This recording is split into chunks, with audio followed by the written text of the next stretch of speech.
Klein? Oh, t'es pas gros, lui, peut-être 70 kilos, peut-être, au maximum. T'es pas gros, Klein, même pas. Non, il était élégant, lui, hein. Il était élégant. Mais quand on le voyait sur un tapis de judo, il y a de quoi se marrer. Il marchait les genoux pliés. Je sais pas. Je me moque de lui parce que, comme je peux lui faire des compliments, comme je vous dis, je ne suis pas gêné de lui faire des compliments, comme je ne suis pas gêné de le critiquer parce que c'était un ami. Vous comprenez? Avec les amis, moi, je ne me gêne pas. Hein. Oh là là. Ben, il venait au 104 boulevard de Clichy, il venait faire du judo. Puis on parlait de peinture. Je veux une aussi, la première fois, non, c'était pas. C'était rue. Je crois que c'était ailleurs. On parlait de peinture, on parlait de tout ça, oui. Bon, j'ai admiré ce qu'il faisait, hein. Moi, je me rappelle, quand je suis allé plusieurs fois, mais une fois, je le rencontre, et puis il dit, oh, on ne s'était pas vu depuis quelque temps. Ah, ben, il dit, ben, viens chez moi, justement. Et alors, je suis allé rue. Alors, je ne me rappelle plus le nom. Puis il me dit, viens voir. Alors, il me montre un tableau qui était grand, plus grand que ça, voyez-vous. Puis il me dit, celui-là, il a été fait avec un chalumeau, puis des jets d'eau, il dit. Puis alors il dit, tu sais, le travail que j'ai eu, dis donc, pour faire une couche en dessous, pour pas que ça brûle, ça, il m'a expliqué tout.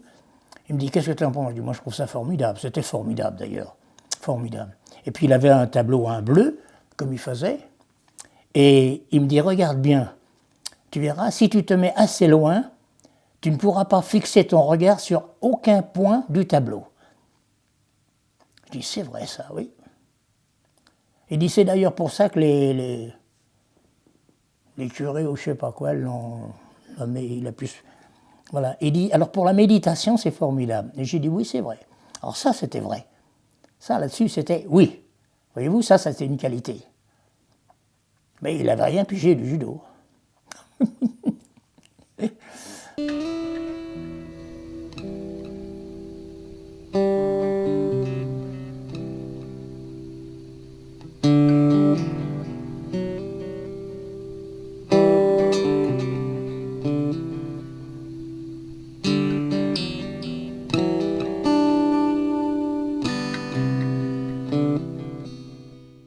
Quand je suis arrivé, je suis allé au Kodokan, j'ai pris un kimono, puis j'ai travaillé avec des vieux, je dis des vieux, ils avaient 40 ans, quoi.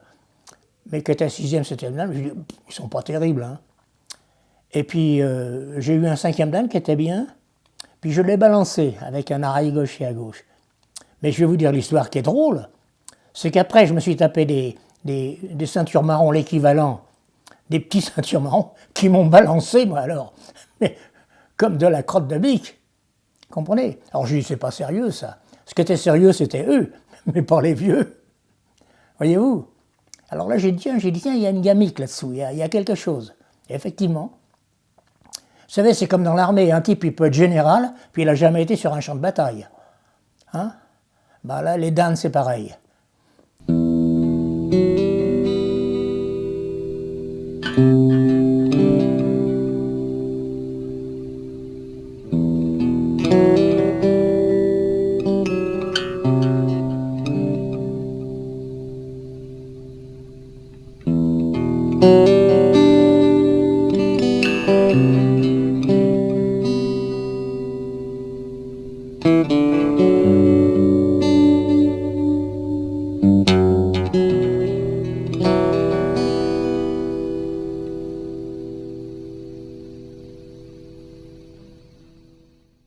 La pensée de Kano, c'était de préparer les gens à réagir d'une façon spontanée sans penser.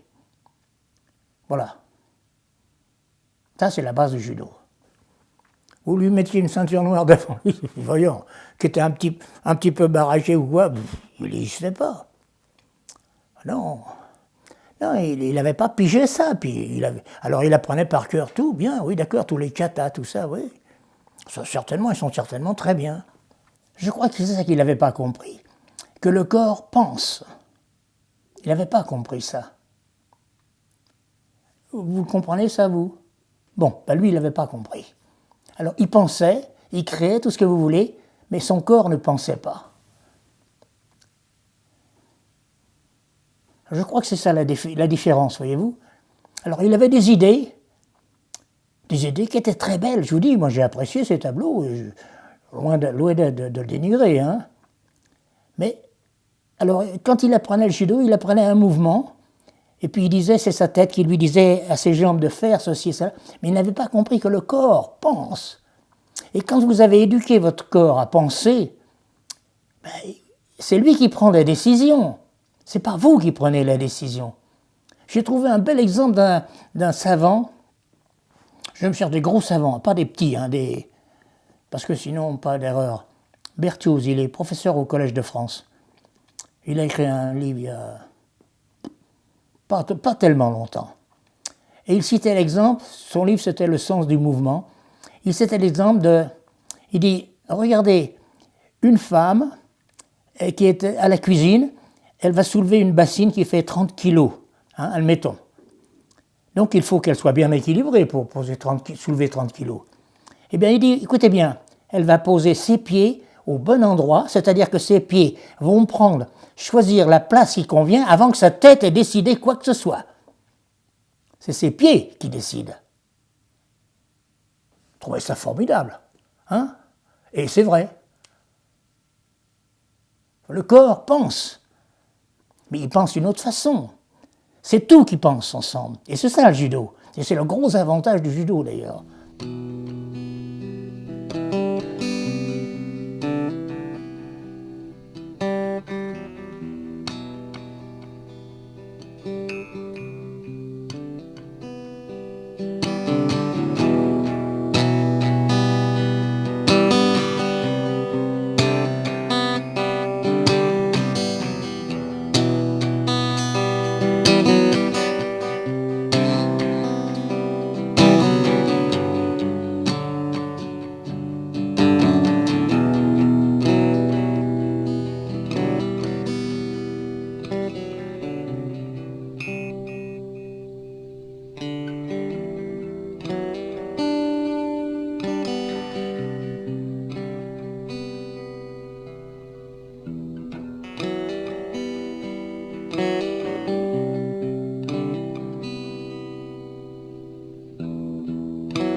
Il est toujours nécessaire de créer et de recréer dans une incessante fluidité physique, en sorte de recevoir cette grâce qui permet une réelle créativité du vide. Yves Klein, Le manifeste de l'hôtel Chelsea, 1961.